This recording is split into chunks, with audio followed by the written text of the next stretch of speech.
एखाद्याला ताप आला किंवा असा आजार लोक पटकन कुठे पळतात तर ॲलोपॅथीकडे, कारण की एक गोळी खाल्ली की मला बरं वाटलं पाहिजे. तर ह्याच्यात तुझं काय ओपिनियन आहे? ते मेडिसिन एक्झॅक्ट टार्गेटला हिट झालं म्हणजे जर एक्झॅक्ट मेडिसिन असेल जे तुला गरजेचं आहे, इट्स कम्प्लिटली. किती लहान मुलांना आपण होमिओपॅथिक सुरू करू शकतो? कमीत कमी कुठल्या एज पासून सुरू होऊ शकतो? इट वॉज कंडक्टेड 0 to 24 मंथ्सच्या बेबीज मध्ये तो कंडक्ट झालाय आणि त्याच्यामध्ये त्यांनी ऑब्झर्व केलंय की how effective homeopathy is with respect to. मुली हल्लीच्या खूपच स्ट्रेसमध्ये असतात, म्हणजे माईट बी आधी वर्किंग असतात, मग काम थांबलेलं असतं किंवा सगळ्याच गोष्टी आयुष्यातल्या बदललेल्या असतात. नमस्कार, मी श्वेता विवेक मोरे. आज तुमचं जिजारायाच्या पॉडकास्टमध्ये सहर्ष स्वागत आहे. आपण हे जे पॉडकास्ट चॅनल सुरू केलेलं आहे ह्याच्यावरती जो कॉन्टेंट डिलिव्हर होणार आहे, तर खाण्यापासून खेळण्यापर्यंत सगळ्याच गोष्टी लहान मुलांच्या बाबतीत, म्हणजे 0 ते 12 ते 16 वर्षांच्या मुलांपर्यंतचा जो सगळा प्रवास आहे, जो आईवडिलांना खूप अवघड जातो, तो सोपा कसा होऊ शकतो ह्याचा मी एक छोटासा प्रयत्न करते आणि हा प्रयत्न जिजारायाच्या पॉडकास्टमधनं आहे. आज आपल्याला ज्यांच्याशी गप्पा मारायच्या आहेत त्या आहेत डॉक्टर स्नेहल जोशी. त्या MD होमिओपॅथिक आहेत आणि गेले 8 वर्ष प्रॅक्टिस करत आहेत. तर मला नक्कीच जाणून घ्यायला आवडेल की तुमचा हा प्रवास सुरू कसा झाला, डॉक्टर आणि त्यात पर्टिक्युलरली होमिओपॅथिक हे कसं तुम्ही निवडलं? ॲक्च्युली लहानपणापासून मी होमिओपॅथिक मेडिसिन घेतलंय आणि मार्केट यार्डला एक डॉक्टर जितेंद्र लोढा म्हणून एक सर आहेत, त्यांच्याकडे आई आम्हाला घेऊन जायची अगदी लहान असल्यापासून. कुठलंही साधं सर्दी खोकला ताप, आणि त्यांच्याकडे गेल्यानंतर जे काही मेडिसिन कधीच असं वाटलं नाही की नाही घ्यायचंय, कारण sweet. Yes. So for kids definitely homeopathy जास्ती अपिलिंग असतं, कारण ते असं वाटत नाही घेताना की आपण मेडिसिन घेतोय, आणि डेफिनेटली तेवढाच फास्ट त्याचा रिझल्ट पण यायचा. बरोबर. So that's how I got inspired. आणि मग लेटर ऑन मी ग्रॅज्युएशन भारतीमधनं केलं, DY पाटीलमधनं MUHS मधनंच MD केलं. होमिओपॅथिक फिलॉसॉफी हा माझा स्पेशलायझेशनचा विषय. आणि होमिओपॅथीला थोडंसं स्पिरिच्युअल बॅकग्राऊंड आहे. आणि लहानपणापासून आमच्या घरी म्हणजे जीवनविद्या मिशनचे फॉलोअर आहे मी, आमची फॅमिली. सो जीवनविद्या मिशनचे संस्कार घरात होते. सो एक स्पिरिच्युअलिटीचा अँगल लहानपणापासूनच होता.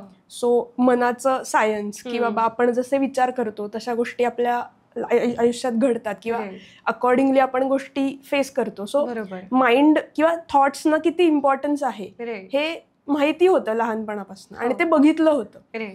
सो जेव्हा होमिओपॅथी शिकायला सुरू केलं तेव्हा असं काही जी स्पिरिच्युअलिटी आहे, जो होमिओपॅथिक फिलॉसॉफीचा जो पार्ट आहे, तो बऱ्याच लोकांना सुरुवातीला कळणं खूप अवघड जातं. पण माझ्यासाठी उलट that was the easiest part two ते समजणं, किंवा कारण त्या गोष्टी मी प्रॅक्टिकली बघत होते डे टू डे लाईफमध्ये. माझ्यासाठी ते समजणं पण इझी होतं आणि ते मला प्रॅक्टिकली अप्लाय करणं for patients it was also very easier initial days मध्ये पण. आणि आता सुद्धा म्हणजे जेव्हा पेशंट येतो, कुठलंही जो काही डिसीज असेल त्याचं काही ना काहीतरी रिझन तुमच्या माइंडमध्ये सापड. Unless and until your stress you will not get any disease किंवा एनी कंप्लेंट. सो ते कोरिलेशन आणि होमिओपॅथी म्हणजे तेवढं डिटेलिंग त्याचं कनेक्शन करणं हे होमिओपॅथीचा बॅकग्राऊंडमध्ये आहे. सो ते मला प्रॅक्टिस करणं पण खूप आवडतं आणि आवडतं म्हणून ते इझी होतं. Wow, that's great. सो तू जसं सांगितलं की लहान असताना तू त्या डॉक्टरकडे जायची आणि गोड गोळ्या. सो म्हणजे आता जिजा पण बरेच दिवस तुझ्याकडे मी तिला घेऊन येते, जिजारा या दोघींसाठीही. आणि तिला तू का आवडते? कारण की गोड गोळ्यांची डॉक्टर आहे, इंजेक्शन देणार नाहीये आणि कडू औषधं पण खायची नाहीयेत. त्याच्यामुळे तू तिला आवडते आणि तू तिला अपिलिंग वाटते. पण तेच की आपण जेव्हा होमिओपॅथिक म्हणतो किंवा कुठलाही एक साधा माणूस होमिओपॅथिकचा विचार करतो, एखाद्याला ताप आला किंवा असा आजार की ज्याला लोक पटकन कुठे पळतात तर ॲलोपॅथीकडे, का? कारण की एक गोळी खाल्ली की मला बरं वाटलं पाहिजे. तर ह्याच्यात तुझं काय ओपिनियन आहे? होमिओपॅथिक मेडिसिन घेतल्या घेतल्या विदिन 5 सेकंड्स ऍक्शन स्टार्ट होते. हे शॉकिंग असेल तुझ्यासाठी, पण जर ते मेडिसिन एक्झॅक्ट टार्गेटला हिट झालं म्हणजे जर एक्झॅक्ट मेडिसिन असेल जे तुला गरजेचं आहे, इट्स कम्प्लिटली म्हणजे ती होमिओपॅथची जबाबदारी असते. जर मेडिसिन चुकलं तरच ते ऍक्ट होत नाही तेवढ्या फास्ट. पण जर एक्झॅक्ट मेडिसिन पहिल्या फर्स्ट अटेम्प्ट मध्ये जर होमिओपॅथला सापडलं तर लिटरली 5 ते 10 सेकंदात ते ऍक्शन स्टार्ट होते आणि विदिन 15-20 मिनिट्स तुला दिसेल की चाइल्ड इज ऍक्टिव्ह. वाव. आणि हे डिफिकल्ट का आहे किंवा का चुकतं, तर बेसिकली होमिओपॅथी प्रिस्क्रिप्शन जे असतं त्याला एक कॅरेक्टरिस्टिक सिम्पटम्स लागतात. असे सिम्पटम्स की जे for you it might not be important, for any allopathic doctor it might not be important. It's like just an another symptom of the disease. पण असे जे पिक्युलियर असे एकदम स्ट्रेंज सिम्पटम्स आहेत, काहीही असू शकतात ते. जसं की ताप आलाय आणि तापात युजली डिहायड्रेशन होतं, so usually you should be thirsty, right? But fever with thirstlessness, हे असे जे काही आहेत जे स्ट्रेंज सिम्पटम आहेत. किंवा फिवर मध्ये कधी कधी पेरेंट्स सांगतात की ही कधीच ऍपल खात नाही किंवा असं कधी आवडीने कधी काही खाल्लेलं नाही, पण 2 दिवस झाले ही फक्त ऍपल मागते. सो इट्स क्वाईट स्ट्रेंज ना. सो या गोष्टी नोटीस पण नाही केल्या जात पेरेंट्स कडनं कधी कधी, आणि जर नोटीस केल्या गेल्या तर त्याला तेवढा इम्पॉर्टन्स नाही दिला जात. पण craving for apple during fever it's characteristic for homeopath. आणि इफ अ पेशंट किंवा if parents can give such characteristic symptoms then the medicine could not go wrong. म्हणजे ते एक्झॅक्ट टार्गेटला हिट होणार. आणि तेवढं जेन्युअनली तेवढे स्ट्रेंज सिम्पटम्स जर मिळाले किंवा कॅरेक्टरिस्टिक सिम्पटम्स जर इझिली मिळाले, ऑब्झर्वेशन मधनं पण असू शकतं. फॉर एक्झाम्पल थंडी वाजतीये पण तरी सुद्धा पायावर चादर नाही घेते बेबी, पायावर असं वेगळं करतं. So it is quite characteristic. So असे काही सिम्पटम्स की जे नाही आहेत, नॉर्मल नाही आहेत किंवा ते तेवढं त्याच्याकडे लक्ष पण नाही दिलं जात. सो हे सिम्पटम्स इम्पॉर्टंट असतात फॉर प्रिस्क्रिप्शन. सो नॉर्मल जे आहेत डिसीजचे सिम्पटम्स ते आहेतच, पण डिसीज सिम्पटम्स सोडून जे पेशंटचे सिम्पटम्स आहेत ते इम्पॉर्टंट आहेत. कारण होमिओपॅथीमध्ये we treat as a patient, not the disease. ॲलोपॅथीमध्ये तुम्ही फिवर आला पॅरासिटामॉल घेणार, फिवर सप्रेस होणार. बट जे आम्ही जे ट्रीट करतो as a homeopath, we treat a person. So त्या पर्सनचा बॅकग्राऊंड, फिजिकल, मेंटल, सगळे जे काही त्याचा ॲटिट्यूड आहे त्या सगळ्या गोष्टी कन्सिडर करून मग प्रिस्क्रिप्शन दिलं जातं. आणि हे दिस इज फॉर क्रॉनिक, पण इन अक्यूट ऑल्सो त्या वेळेचं जे काही डिस्पोजिशन असेल, त्या वेळेस झालेले चेंजेस असतील ते कन्सिडर करून मेडिसिन दिलं जातं. आणि ते जर परफेक्टली मॅच झालं तर literally within 10 seconds medicine starts action. Right. So तेच बघ ना गं, म्हणजे कुठलेही आई वडील खूप घाबरतात आणि पटकन पळणं जे असतं ते कुठे असतं तर ॲलोपॅथिक डॉक्टरकडे. पण ही गोष्ट लोकांना अजून माहितीच नाही आहे की तू जसं सांगितलं की विदिन 5-10 सेकंड सुद्धा त्याचा इफेक्ट होऊच शकतो. सो त्याच्यामुळे तू बघितलंच आहे. हा, राईट. सो मी तेच त्याच्यावरती येणार होते की जिजाला जे मी तुझ्याकडे घेऊन आले होते, तर डोळ्याच्या इथे हॉट बॉईल जो आलेला होता, म्हणजे मी त्याला हॉट बॉईल म्हणते, नक्की त्याला काय म्हणतात हे मला माहिती आहे. It was an abscess. ते आठवडाभर तिला दुखत होतं. मी अँटीबायोटिक देत होते, डॉक्टरकडे जाऊन आलेले होते. पण मी म्हटलं, म्हणजे जी आई नेहमी एक विचार करते होमिओपॅथीकडे जाताना, आता म्हणजे ॲलोपॅथी चालू आहे, आपण हेही देऊन बघू, असं कुठलीही आई विचार करतेच. सो मी तुझ्याकडे आले आणि इमिडिएटली आफ्टर सेकंड डे, म्हणजे दुसऱ्या दिवशी सकाळी गोळ्या घेतल्यानंतर त्यातनं ते बस झालं आणि पस यायला सुरुवात झाली. सो मी आठवडाभर घेत होते औषध, बट ते बाहेरच येत नव्हतं. आणि मला असं वाटतं की ते बाहेर येणं खरंच खूप गरजेचं होतं, बिकॉज मी पाहिलं खूप पिवळा पस, त्याच्यासोबत काळसर रक्त येत होतं आणि पुढचे 3 दिवस ते एक्स्ट्रॅक्टच होत होतं. सो म्हणजे हे कसं, मी एवढा आठवडाभर घेतले अँटीबायोटिक, म्हणजे तिला दिले त्याच्यासाठी, पण हे 3 दिवसात, एका दिवसात रादर, नॉट 3 दिवस, एका दिवसात कसं काय होऊ शकलं? तू जेव्हा तिला घेऊन आलीस, मी तिला आधी पण पाहिलंय. Right. I know how hyperactive she is. Yes. I know how क्लिनिकमध्ये आल्यावर इकडच्या गोष्टी तिकडे, असं इकडून तिकडे फिरणं, छान हसून ग्रीट करणं, या सगळ्या गोष्टी शी इज व्हेरी ऍक्टिव्ह. पण जेव्हा तू तिला घेऊन आलीस, शी वॉज व्हेरी काम, शी वॉज व्हेरी शांत. असं ती युजली नसते. राईट, अगदीच बरोबर. So it was strange for me. So my prescription was based on that change in the personality due to acute disease. Okay.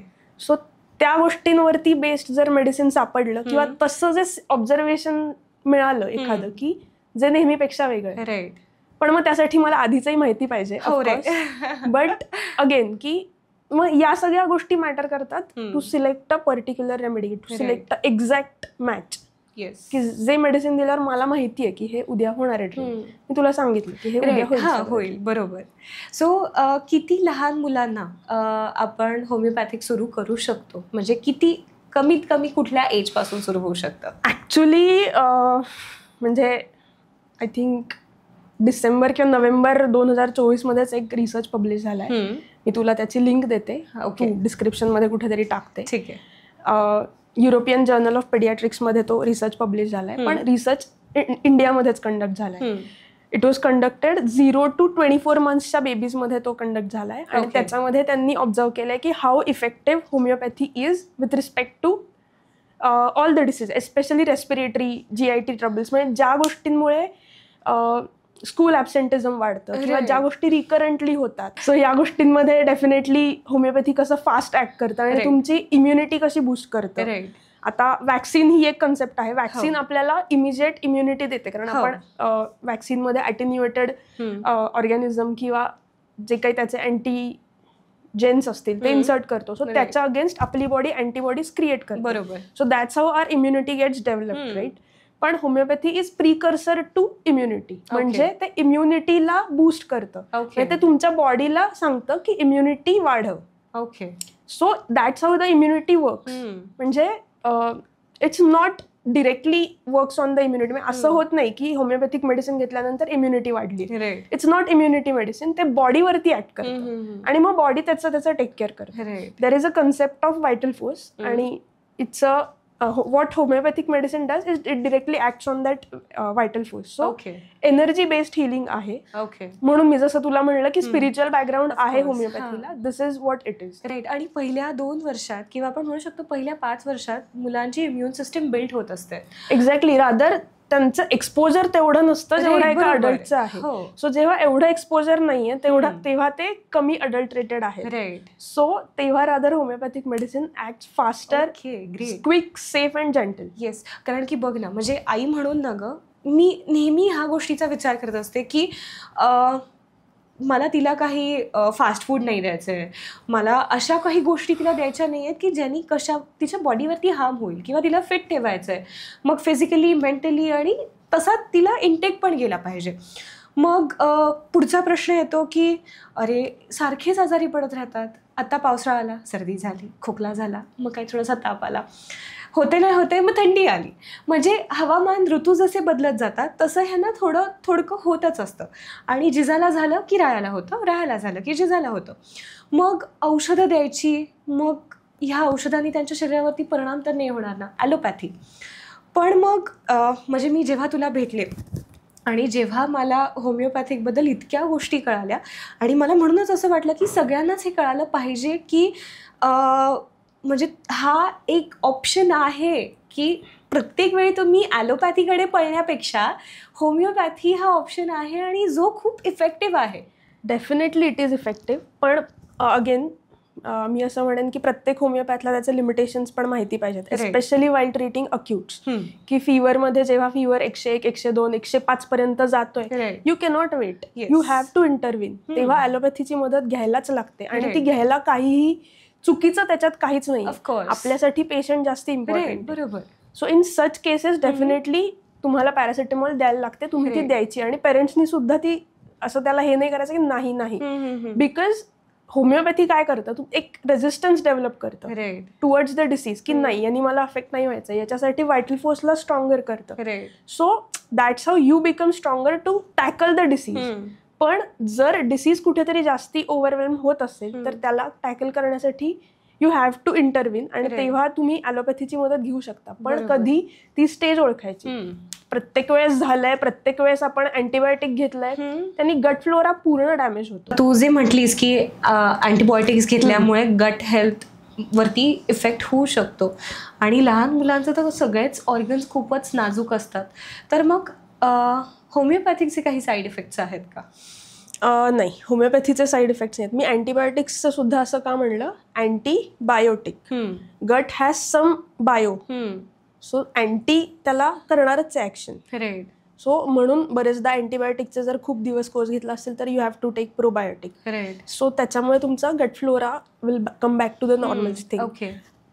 खूप सिनियर पेडियाट्रिशियन जे असतील ना, ते इमिजिएट लगेच अँटीबायोटिक्स देत नाहीत. पण असं जसं तू मगाशी म्हणलीस की मेडिसिन घेतल्यानंतर 1 तासात तुला जर बरं व्हायचं, अँटीबायोटिक सुद्धा त्याचा वेळ घेतं. जसं मी तुला म्हणलं, डिसीजचा कोर्स असतो. बरोबर. सो डिसीजचा कोर्स संपेपर्यंत तो डिसीज बॉडीमध्ये राहणार आहे. फक्त तो वर्सन होऊ नये यासाठी किंवा त्या टाइम फ्रेम मध्ये पेशंट वर्सन होऊ नये, स्टेबल राहावा यासाठी we have to give some supportive treatment. Okay. So homeopathy does the same and allopathy does exactly the same. की फीवर आलाय की अँटीपायरेटिक द्या, पेन होतंय अॅनल्जेसिक, ऍसिडिटी झाली आहे अँटासिड. सो ते अपोजिटली काम करत आहे. होमिओपॅथिक मेडिसिन एक्झॅक्ट वेनी काम करतं. म्हणजे जर बॉडीचं ऑलरेडी एक डिफेन्स मेकॅनिझम आहे, fever it self is a defence mechanism. So कुठलेही बॉडीचे जे मेकॅनिझम्स आहेत त्याला होमिओपॅथी सपोर्ट करतं आणि ऍक्सिलरेट करतं, स्ट्रेंथन करतं. सो ते असं अँटी ऍक्शन करत नाही, ते त्याच्या सोबत काम करतं. सो त्याच्यानी बॉडीचीच स्वतःची स्ट्रेंथ वाढते to fight against the infection. Right. So लहान मुलांनी मला तरी वाटतंय की म्हणजे ज्यावेळी तू जसं म्हटली की तुम्हाला तुमचं लिमिट कळालं पाहिजे.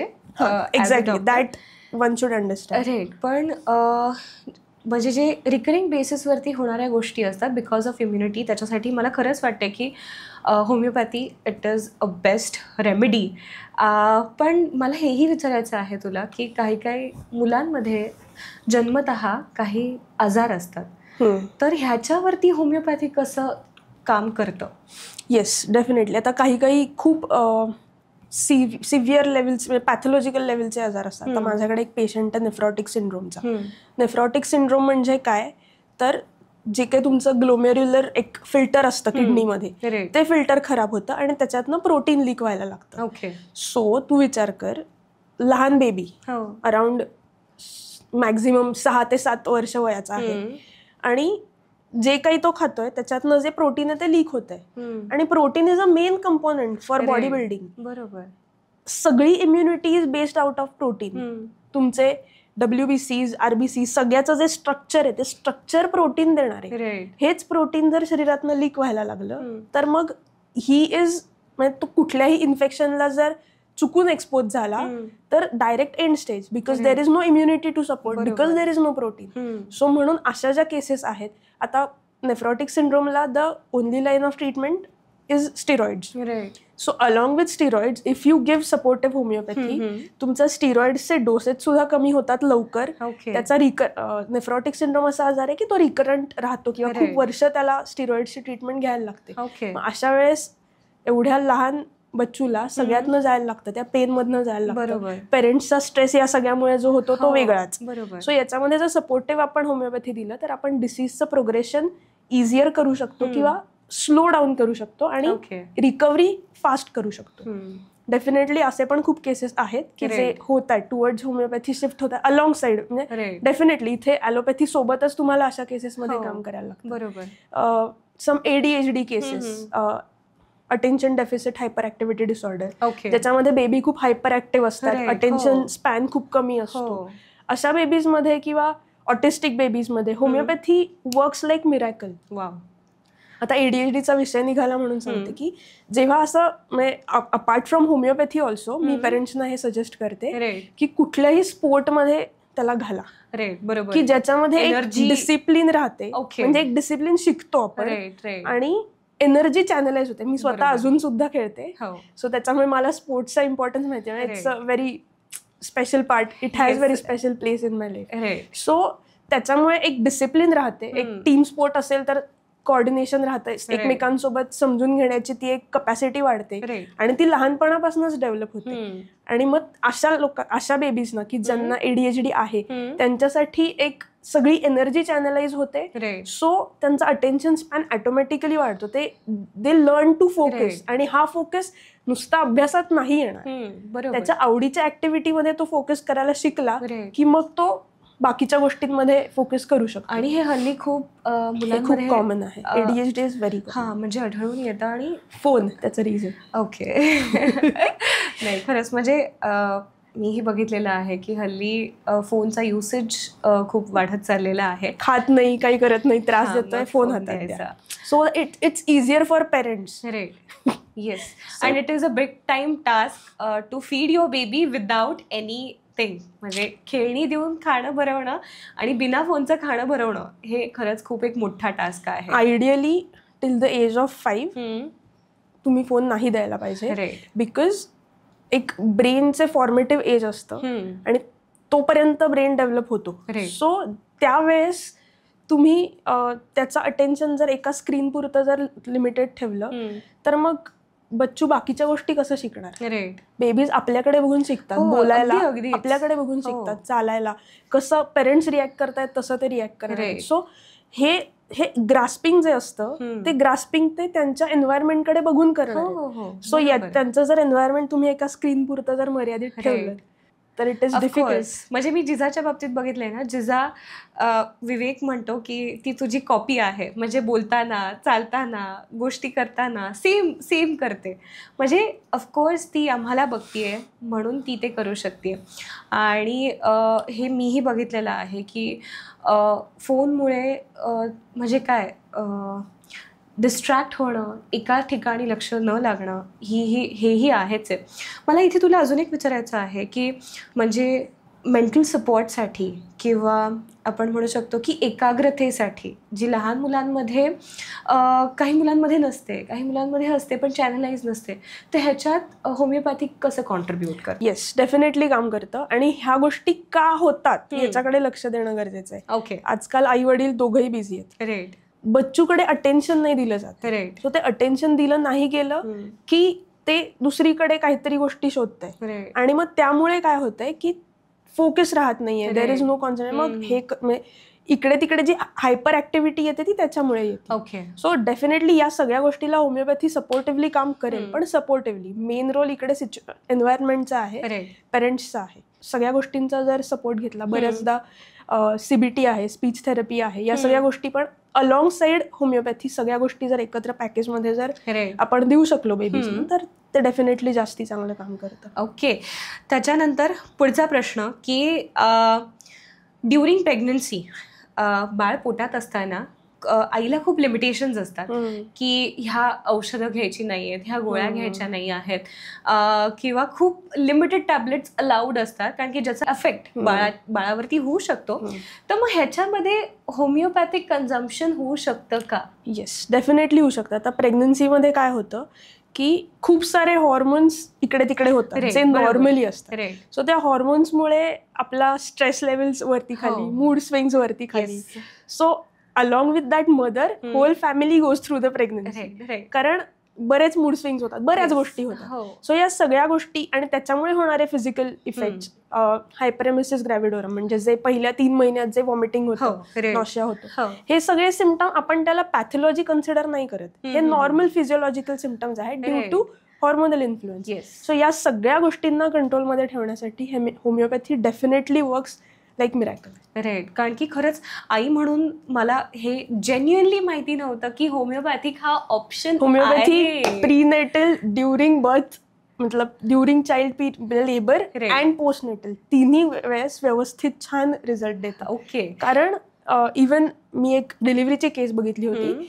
बरेच असे मेडिसिन्स आहेत की जे युटराईन कॉन्ट्रॅक्शन होत आहेत, कॉन्ट्रॅक्शन होताना पेन होणार आहे, पण त्या पेन मधनं जाताना mother has to be strong. Very. So for that also we have homeopathic medicine, good homeopathic medicine की ज्याच्यानी पेन कमी होतं आणि the process goes smoothly without any obstruction. म्हणजे I can't tell you this pain because for 2 times म्हणजे doctor येऊन पोट जोरात प्रेस करून जायच्या आफ्टर डिलिव्हरी आणि म्हणजे असं वाटायचं की बास झालंय आता, म्हणजे ह्याच्या पुढे मी पेन सहनच करू शकत नाही.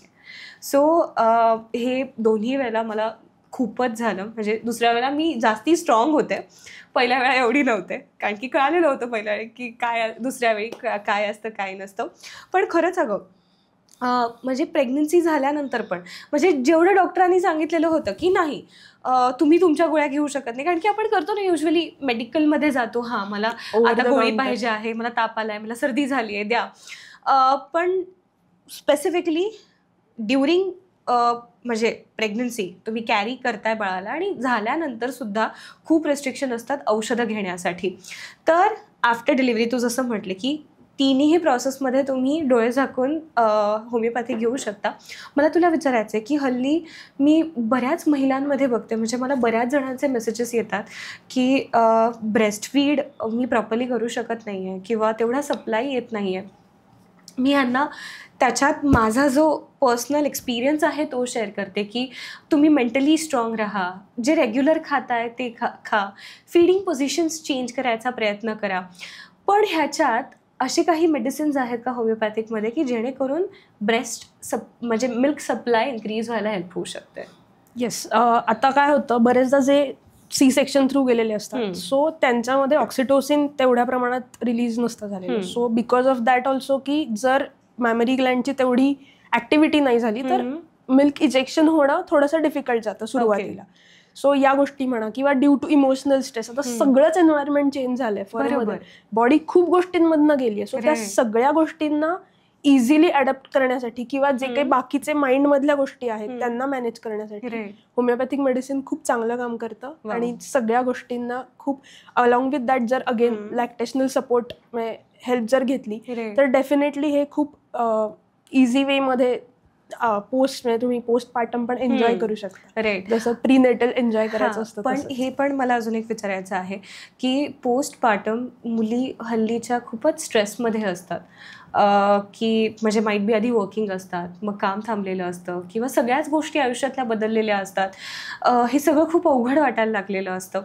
तर म्हणजे तू सांगितलंस की ब्रेस्ट मिल्क सप्लाय इन्क्रीज करण्यासाठी हेल्प होतेच, इन्क्रीज करण्यासाठी as well as quality of milk पण इम्पॉर्टंट आहे इथे. ओके. सो त्याच्यात सुद्धा इट हेल्प्स. आणि मेंटली कसा सपोर्ट मिळू शकतो की जो एका आईला डिलिव्हरी नंतर खूपच गरजेचं आहे? म्हणजे मी काय तुला मी सुरुवातीलाच म्हणलं की कुठल्याही प्रॉब्लेमचं जे काही रूट आहे ते माइंडमध्ये, राईट, कुठलाही प्रॉब्लेम असू दे, होमिओपॅथचं कामच ते की ते रूट शोधून काढा. Okay.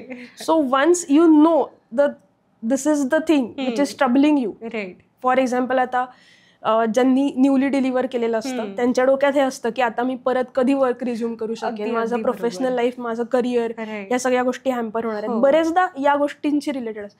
So there is group of remedies which will tackle those kind of problems की माइंडमध्ये या गोष्टी चालू आहेत, मग हे मेडिसिन्स जास्ती चांगले काम करतील. किंवा इट अगेन डिपेंड्स ऑन की काय टाईपची एन्झायटी आहे, ती का आहे, त्याच्या मागची इन्सिक्युरिटी काय आहे, हे शोधणं इकडे जास्ती महत्वाचं आहे. आणि हे शोधून ते एक्नॉलेज करणं, कारण देर इज नो ऍक्सेप्टन्स. कारण इतक्या गोष्टींमधनं आपण जात असतो तेव्हा की या गोष्टी पण आहेत आणि या मला एक्नॉलेज करणं गरजेचं आहे. आणि हे नाही केलं ना तर your as a mother also you are not happy, मग काहीच उपयोग नसतो त्या मदरहूडचा. Ideally you should enjoy that motherhood. It's a new thing for you. बेबीचा आहे न्यू बर्थ, पण it is your new birth also as a mother. Of course it is a new birth. त्याच्यासाठी सुद्धा तुम्ही पण रेडी नसता to accept it immediately. So या सगळ्या गोष्टींमध्ये ज्या काही तुमच्या मेंटल इन्सिक्युरिटीज आहेत, ज्या या सगळ्या कोणाशी तरी बोलून त्याच्याबद्दल काही त्याच्यावरती काम करून, त्याच्यावर काम केल्याशिवाय पुढे काहीच होऊ शकत नाही. आणि यू वोंट बिलीव्ह, ही सगळी इरिटेबिलिटी, हे सगळे स्ट्रेस बेबीमध्ये जातात.